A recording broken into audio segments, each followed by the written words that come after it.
Thought I'd review a couple tools that I like. One's the Milwaukee Cordless Soldering Gun 2488-20.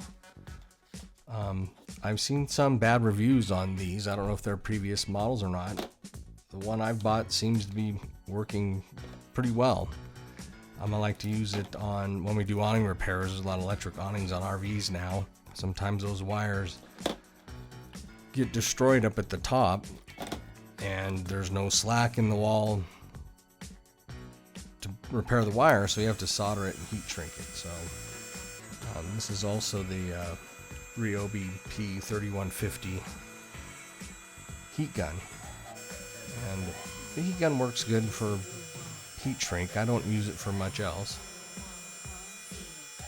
You're not going to do any type of industrial or long-term stuff with that heat gun, but with what I do in the heat shrink, it works out pretty well. So here you can see the soldering iron in action there. It'll go straight or sit, like a pistol grip, which is kind of handy. Tinning some wires like that. We've used it quite a few times at work, and it's worked out really well.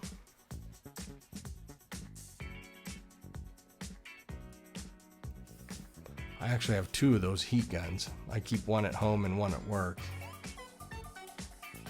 I've been doing a lot of heat shrink lately. I do a lot of the lithium battery installs, inverter installs.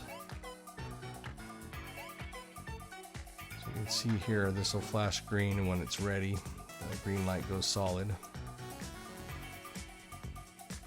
And then when it's cool enough to store, when you have the button off, the red light will turn off. So those are a couple nice features. It actually heats up pretty quick too.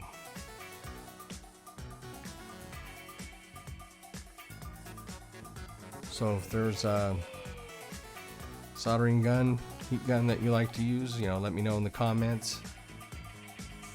I've had a lot of the cordless butane ones in the past, and those were not very good. So thanks for watching.